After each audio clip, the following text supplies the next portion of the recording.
Thanks for stopping by for another episode of Ask the Detective. My name is Desmond P. Ryan, and I'm a retired Toronto Police Detective and current member of the Crime Writers of Canada.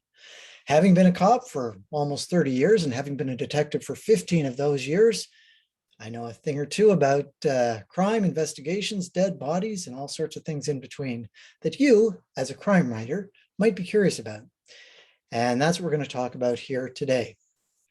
Before we start, if you wouldn't mind, hit that like button. It changes the algorithms of the YouTube channels.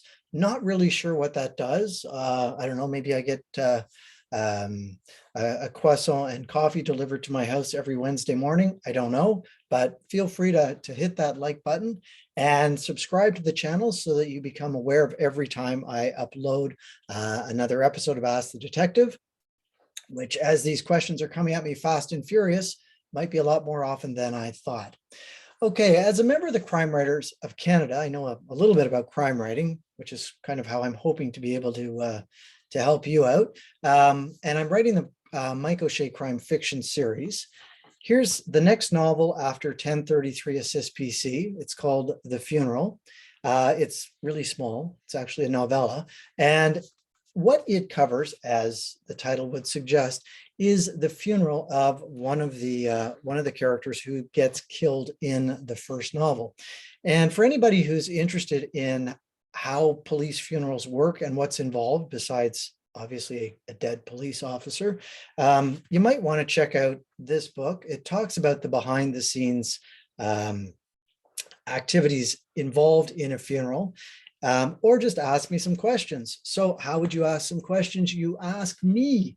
Well, if you're a member of the Crime Writers of Canada or an associate member, please send your questions to des@realdesmondryan.com and I'll answer them in an upcoming video. I'll write all that stuff down here below so you don't have to remember it. There's a lot going on here. And I'll put the link below for the Crime Writers of Canada so that you can join. A great organization, gives you an opportunity to meet with other crime writers, whether you've written a novel or you want to be an associate member, which means you are an unpublished author or just really interested in crime fiction. Great place to talk crime fiction. And again, if you have written a novel, good opportunity to be able to talk about what you do as opposed to sitting in your basement in front of your computer screen all day. And be sure to follow me on Twitter at Real Desmond Ryan and check out my website, realdesmondryan.com. I'll put all that stuff below. Okay, so let's get going on today's question. This comes from Richard Chartrand, an associate member.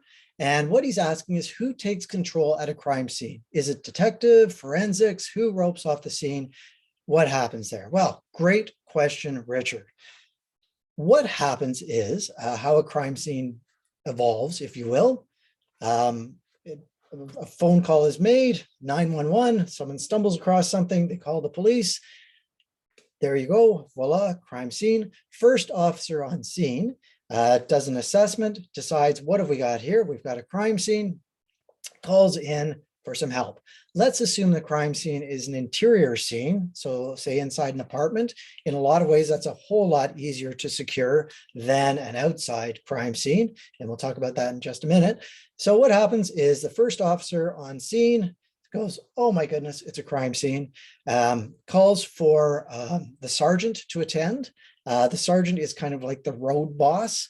So that's a uniform officer who's the next rank up, who has a little bit more authority and sort of pull in terms of who they can call in. Sergeant gets there and says, whoa, yes, we have a crime scene. And then the sergeant will call for the detective. The detective will come out. And that's when things really start to get interesting, in my opinion, but I have a little bit of an investigative bias.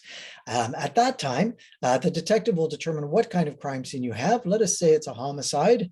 And so the most senior officer at the scene is in charge of it. So starts out, the constable is in charge, then the sergeant is in charge, then the detective is in charge of the scene. And forensics comes in to assist the investigative team. Having said that, If you're a smart detective or your characters are smart detectives, you realize that you don't want to muck up forensics. And so generally speaking, the detective will turn the scene over to forensics, who then hold the scene for as long as they need to get what they need out of the scene. And that could be a couple of days, it could be weeks, depending on the size of the scene. And now who ropes it off? It's usually the most junior person there, right? That's kind of akin to doing the photocopying. Very, very important, but not a high skills level job. No disrespect intended to those who rope off the scenes. So basically you're directed, rope off here, here, here. And one of the things that we talk about in policing is if you think you need this much space, take up that much space, right? Because we tend to get very focused. It's sort of human nature. You see what you're looking at. You don't realize that there's a whole pile of other things going on out here.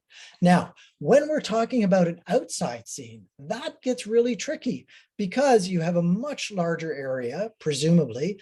You're also dealing with environmental issues. So let's say a body is found in a field, right? So just as an indoor scene, you're wondering how it got there, but you're also thinking, how far did parts of that body go? All right. Sort of a trigger warning here. I'll try not to get too graphic, but could get a little graphic. What can happen in an outdoor scene, as well as a body being out to the elements with weather and things like that, is animals.